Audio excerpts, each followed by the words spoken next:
Hey everyone, Dr. Josh Wagner here with Patient Mastery. So I'm making this video today sharing an email I sent out to doctors on Tuesday that got a lot of responses of thank you so much. So when I see that, I know it's even more valuable than I think it is. And this comes from over the past month as Corona quarantine is lowering, people are getting more out,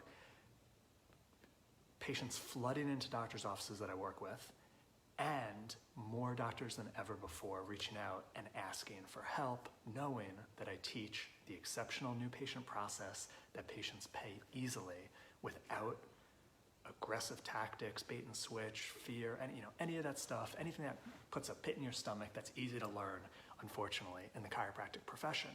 So when you read this title, How Honesty Kills Good Chiropractors, I don't want you to immediately think that I'm telling you to not be honest or to lie. There's a difference between honesty and saying certain words and saying other words. So what I've heard from a lot of doctors reaching out who don't use my program and stuff, my strategies, is they'll be giving recommendations and they're being completely honest because as a chiropractor, just like pretty much any other doctor, you don't know what's gonna happen. You can't guarantee an outcome or a result. The good thing is, patients understand that too. But as doctors or as chiropractors, we're often so humanistic, we're so honest, and we want patients to understand and get it that we end up sabotaging. And sabotaging meaning hurting trust, hurting leadership, hurting certainty, and that's what patients invest in. Remember, patients aren't paying for chiropractic care or your supplements, your modalities, or your care plan, or your visits. They're paying from a sense of certainty about an outcome of what they're going to get back in their life, which only you know through doing a really great consult and finding that out. So they're paying for that, but they're going to feel good about paying for it when they trust and they see your certainty. So here's a couple examples. A lot of good chiropractors will say to patients, here's the care recommendations, we're going to work for this amount of time, and then we'll see how it goes. We'll see what happens at the reassessment, and then we'll change the recommendations based on that. When you say the words, we'll see how it goes, of course you're being honest. Of course you're gonna see how it goes. You're gonna do your objective measurements. You're gonna take into account their subjective. You're gonna take into account your clinical history and experience and their lifestyle and all of that. And you're gonna adapt your care protocol based on what you're actually seeing in real time. Of course. However, when you use words like, we'll see how it goes, even though it's honest, it completely sabotages a patient's trust, certainty in you, because you're not displaying certainty. You're displaying, let's see how it goes. Would you want a financial manager to say that to you? Would you want your attorney to say that to you? No. So how can you adapt it? Well, with the same level of honesty, and you're gonna reassess when you reassess, what about starting it off like this? John, based on years of clinical experience helping patients with the same exact condition, I'm very confident and I expect that you'll get these results, X, Y, Z, whatever you expect, and you'll be able to do A, B, C in your life when we work together for an initial X amount of time. And X amount of time is what you feel is right. We're gonna begin at X times a week, and as you get better, you're not gonna have to come in as often. So guess what? Everything you just said was true. As you get better, you're not gonna have to come in as often. That's not promising they are gonna get better. That's not guaranteeing they're gonna get better. That's just putting it out there. If you get better, as you get better, you're not gonna have to come in. And hopefully that's true. And let's say they don't get better and you have to refer them out. Well, that's all still possible in what you just said too.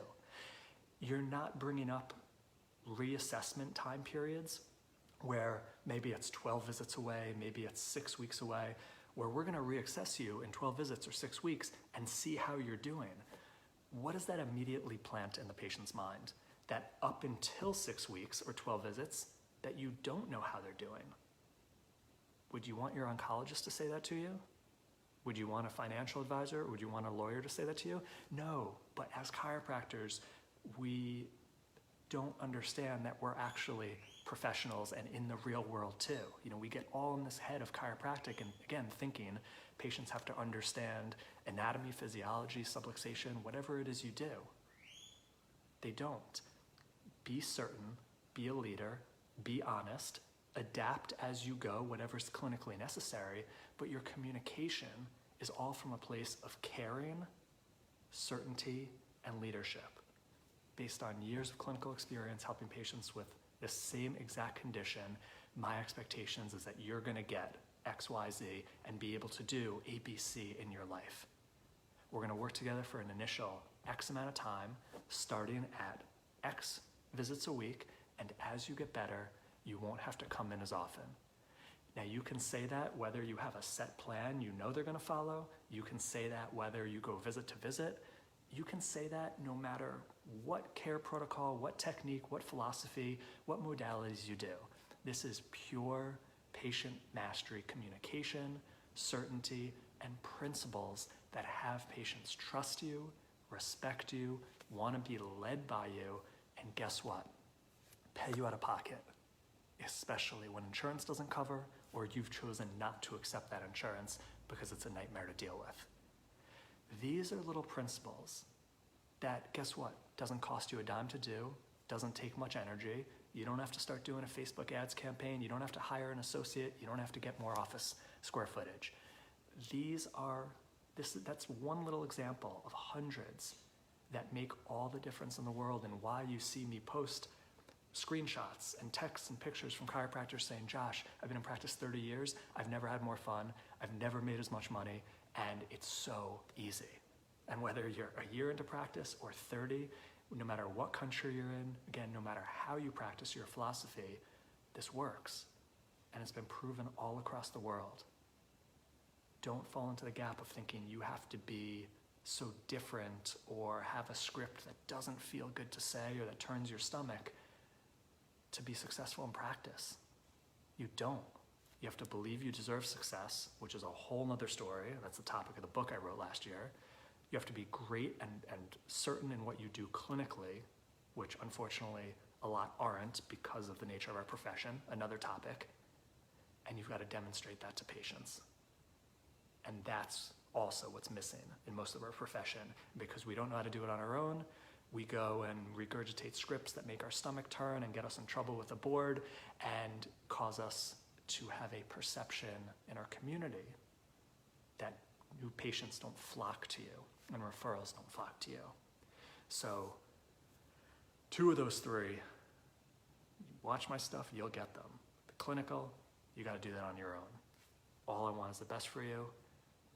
Hopefully this made a difference. Start using this communication, just those 2 sentences in your recommendations and watch the difference.